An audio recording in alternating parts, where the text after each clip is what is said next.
Okay, let's come together to learn.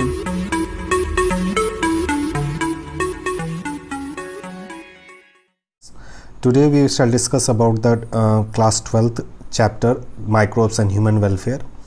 In this video we shall study about the sewage treatment plant. Okay, let's start the topic, microbes in sewage treatment.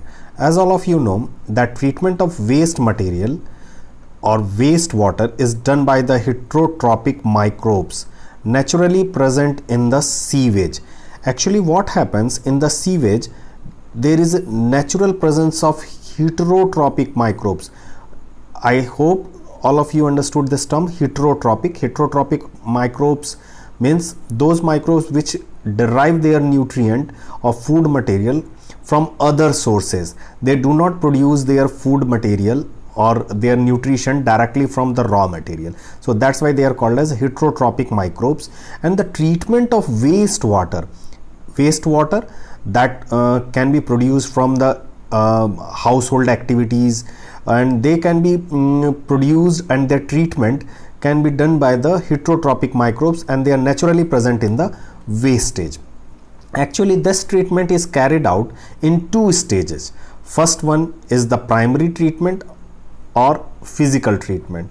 Second one is the secondary treatment or the biological treatment.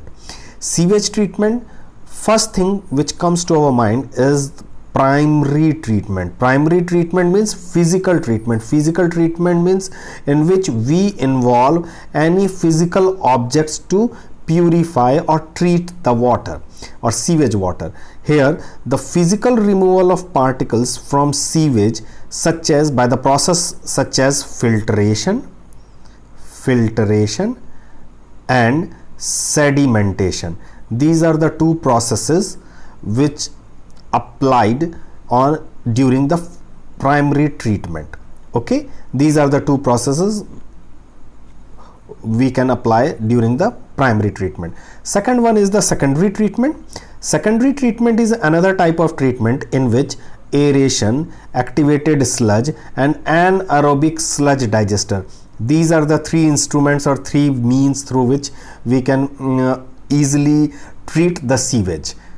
This is the diagram or layout plan of sewage treatment. Here in the sewage treatment, this is basically a layout plan for primary treatment. This is the chamber where the primary treatment takes place, and the circular portion is meant for secondary treatment. Let's start primary treatment, that is physical treatment. Primary treatment involves the physical removal of particles that are present in sewage, and they can be treated or filtered or physically remove the particles by the process called filtration and sedimentation. As all of you know, that filtration means removal of floating debris is the sequential filtration after one step and another step. Another one is the sedimentation. In this process, the grit, that is soil and small pebbles, will settle down at the base. Okay, now all solids that settle down, they form primary sludge. Please remember this name, primary sludge, which is present at the base, which settle down at the base. The portion of the sewage that settle down at the base, it is known as primary sludge, and the rest of the portion that are present above, they are called as supernatant, and they forms effluent. First one is the primary sludge, another one is the effluent. Please remember its names. Now the effluent, which forms the primary settling tank, is taken for secondary treatment. The material that is present over, that is effluent, and they are supernatant, they are only going to for secondary treatment. Okay, here is the primary treatment and secondary treatment outline plan. First of all, just say there it is a raw sewage. This starts from here.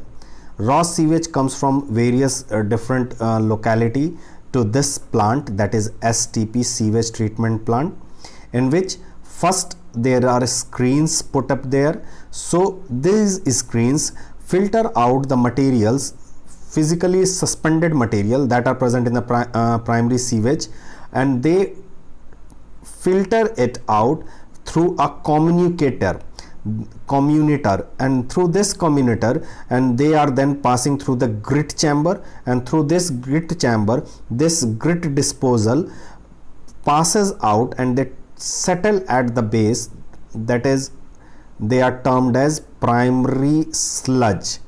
After that, it enters into the primary clarifier, and here from primary clarifier, some aspects they are present at the supernatant as a supernatant position, rest of the material deposited at the base, and these are called as primary sludge or raw material.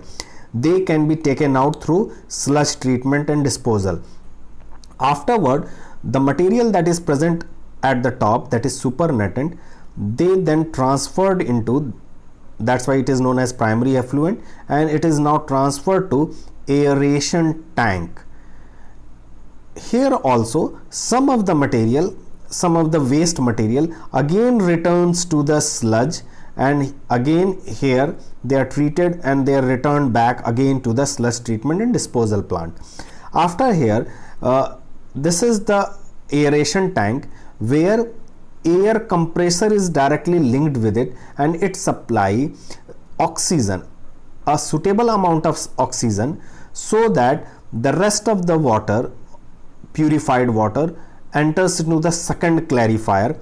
In the case of the second clarifier, again some of the waste material, activated sludge will excrete out here, will get out from this point again for sewage treatment or sludge treatment.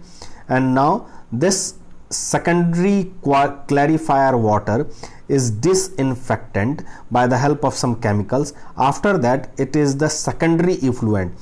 Here we get primary effluent, first primary effluent, and here we get secondary effluent, and then afterward this water, purified or somewhat purified water, discharge the surface water or for tertiary treatment. Okay, take a quick look of the secondary treatment, that is biological treatment. First point is that the primary effluent is passed into large aeration tank. Large aeration tanks, this is, let's take an example, it may be act as a large aeration tank, and that this allows vigorous growth of aerobic microbe. What do you understand by the aerobic microbes? Aerobic microbes are those microbes which grows in presence of oxygen. Okay, and that's why it will form flocks. If the oxygen amount is more, then in that case these microbes vigorously grows to form a flock. While growing, these microbes consume major part of the organic matter that are present in the effluent. If any of the organic matter is present in this effluent, it can be consumed up by these microbes, and this significantly reduces the BOD, biochemical oxygen demand, biochemical oxygen demand of the effluent. Okay, now I hope you can understand this point. When these microbes consumes the major part of the organic matter, then the biochemical oxygen demand is reducing. Okay, as the water pollutant increases or pollution increases in the water, its BOD is going to increase. As the water becomes less pollutant, BOD become decrease. That's why here, as the microbes consume organic matter in the effluent, its BOD, that is biochemical oxygen demand, decreases, reduces. Now BOD is a measure of the organic matter present in the water. What I have told you, that BOD actually is a measure of the organic matter that is present in the water, and the greater the BOD of wastewater, more is its polluting potential. Once the BOD of the sewage water is reduced significantly. Once the BOD of the sewage water is reduced significantly, the effluent is then passed into settling tank. These are the settling tank. Here, once the BOD of the sewage water is reduced, that means it can be reduced by the help of growth of microbes. When microbes consume most of the organic matter from the sewage plant, then the BOD is reduced, and if the BOD is reduced, then these effluent water is passed into a settling tank, where these bacterial flocks are allowed to sediment. Bacterial flocks means maximum amount of bacterias or bacteria population allowed to sediment, and this sediment is called as activated sludge. Small part of this sludge is pumped back into the aeration tank to serve as the inoculum. Why it is required inoculum? Because inoculum has a preemptive, a source of microbes in it, so that this is the return activated sludge. After the aeration tank, it again enters into the aeration tank and it forms or acts as an inoculum, and the remaining part of the sludge is pumped into a large tank that is known as anaerobic sludge digester. Anaerobic sludge digester means in the absence of oxygen, now the microbes that grows in the absence of oxygen, they can very well develop here and they can digest the sludge in anaerobic condition in the absence of oxygen.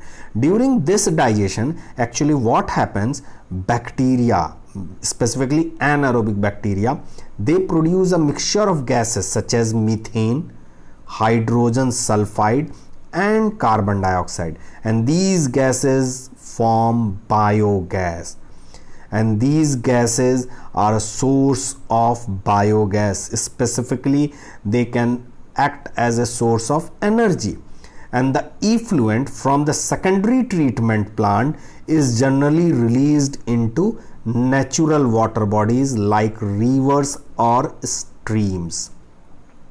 Microbes play a major role in treating millions of gallons of wastewater every day across the globe. Microbes play a major role in treating millions of gallons of waste body or wastewater every day across the globe. Till date, no man-made technology has been able to rival the microbial treatment of sewage, and that is the USP of our Ganga river. Ganga river also, most of the microbes or this microbial treatment is only responsible for the maximum part of its cleanliness. The Ministry of Environment and Forest has initiated the GAP, that is Ganga Action Plan and Yamuna Action Plan, to save these major rivers in the country from pollution.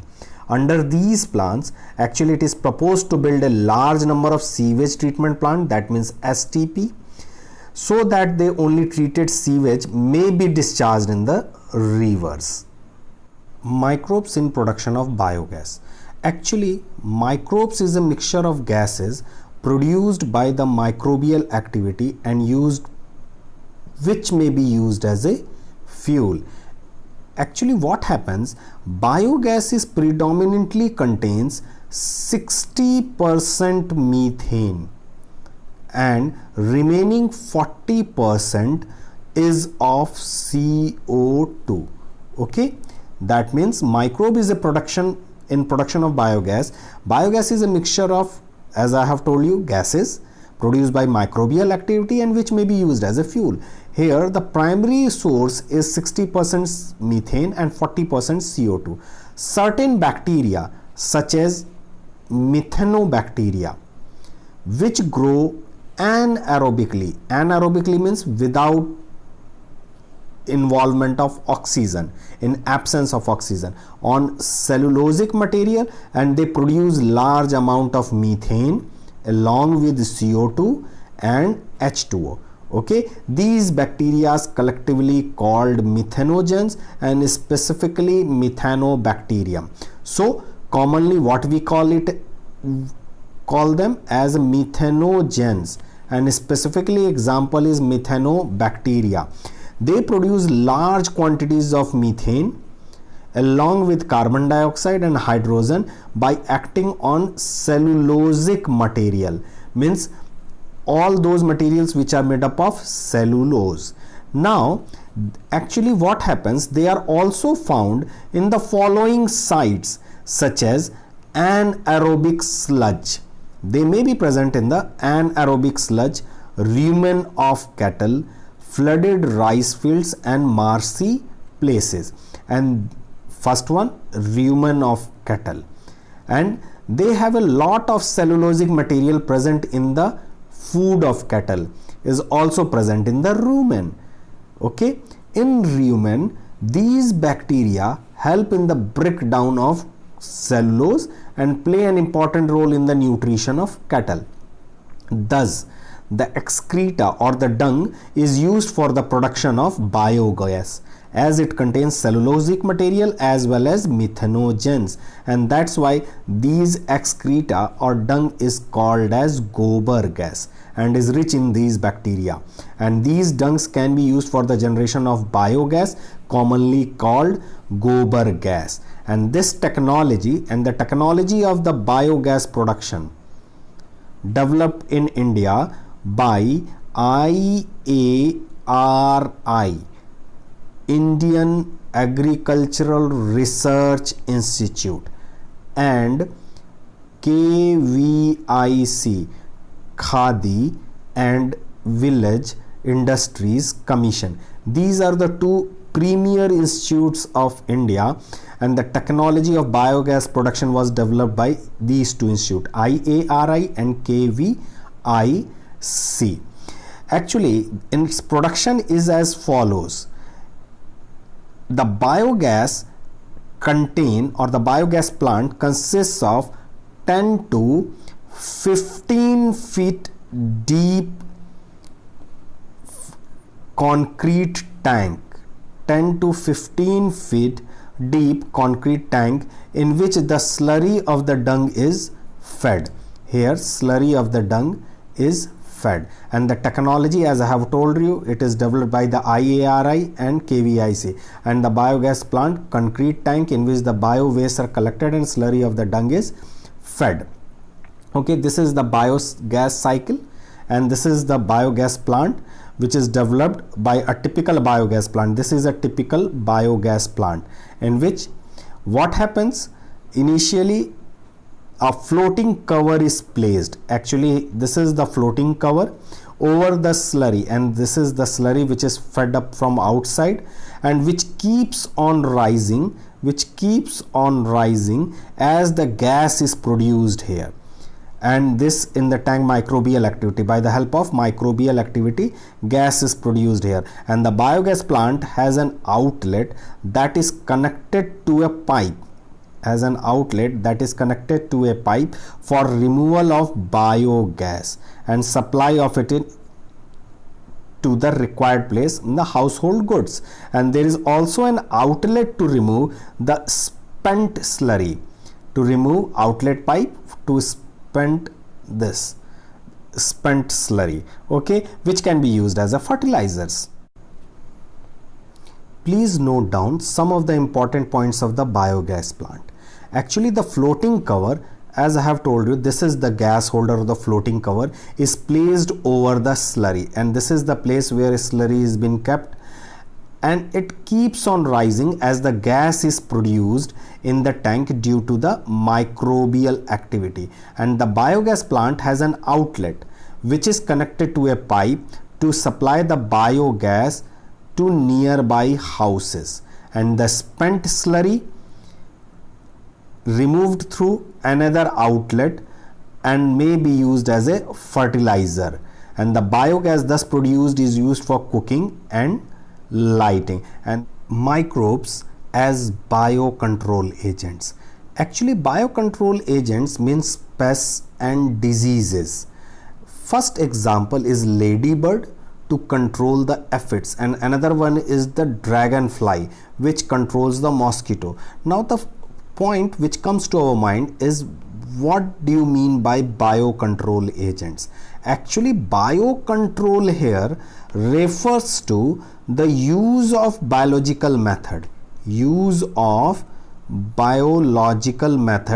for controlling plant diseases. Okay, biocontrol means use of biological methods for controlling plant diseases and pests, and these methods specifically rely on natural predation. Here, ladybird is a natural predator of aphid, dragonfly is a natural predator of mosquitoes. An organic gardener actually works to create a system where the insects, that is pests, are not eradicated but are kept at manageable levels by a complex system of checks and balances within the ecosystem. The beneficially predatory and parasitic insects which depend upon these insect pests are able to survive. What we have already discussed in the previous slide, that the lady beetle is useful to get the aphids, and dragonflies control mosquitoes.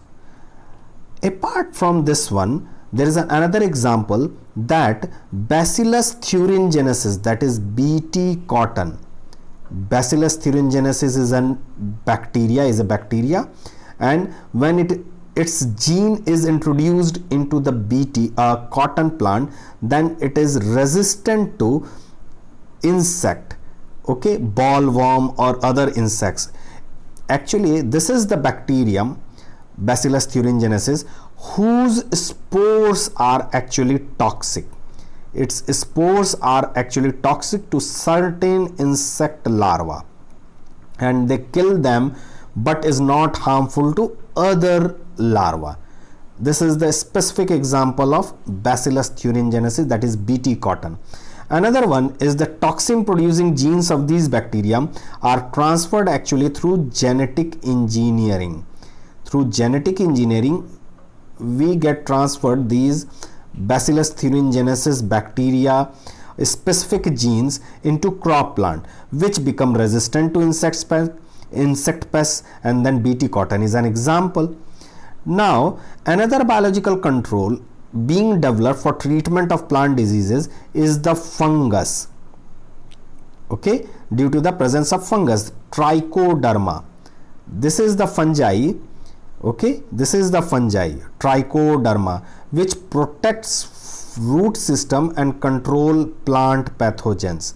Okay, it is a free living in the soil, this trichoderma fungus, and it protects the root system, and it's effective against several plant pathogens. Another one is the baculoviruses. This is the nucleopolyhedrovirus, and they attack on insects and other arthropods. Microbes as biofertilizers. Actually, biofertilizers are the organisms that enrich the nutrient quality of the soil. They enrich the nutrient quality. They supplied the necessary deficiency which are present in the soil, and the main source of biofertilizers are actually bacteria, fungi and cyanobacteria. They are all microbes. So symbiosis is the method. In the case of when we are talking about the bacteria, first one is the symbiotic method, in which two different microbes or organisms, they are directly dependent on each other, interdependency. First example is rhizobium.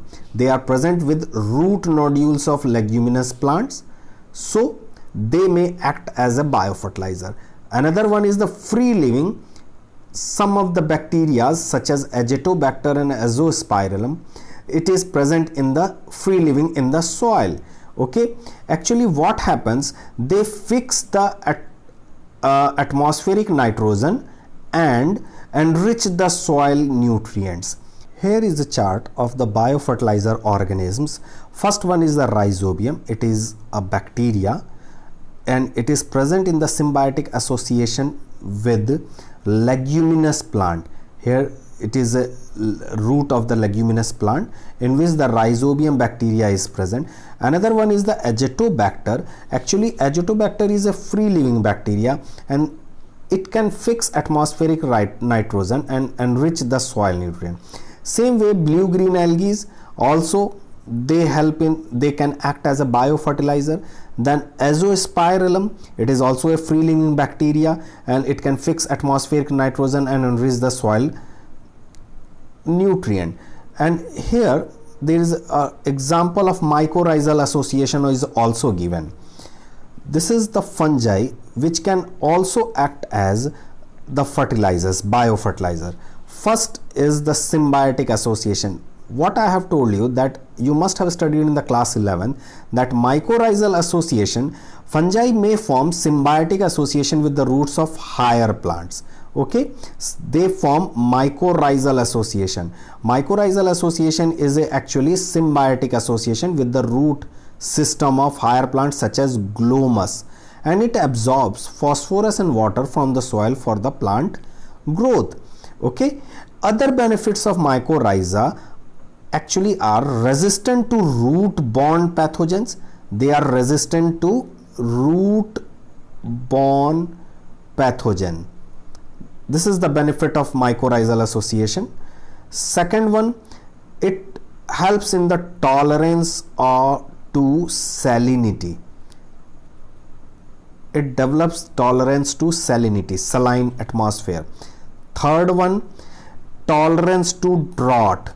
Fungi association, that is mycorrhizal association, it has several benefits. What I have told you, it provide resistant to root-borne pathogens. Second one is provide tolerance to salinity, then tolerance to drought, and it helps in the overall increase in the plant growth and development. Actually, it helps in the plant growth and development. Cyanobacteria may also act as a fertilizers, biofertilizers. They may act as a symbiotic association. Even they can be present free living, and that is fixing atmospheric nitrogen, free living just like nostoc, oscillatoria and green algae. They can function as biofertilizer by fixing atmospheric nitrogen. They also increase the organic matter of the soil through their photosynthetic activity, because all are green in color and they have a very potential to develop photosynthesis, to perform the photosynthesis. So that's why they increase the organic matter of the soil also. Here are some different diagrams or pictures of this cyanobacteria are given.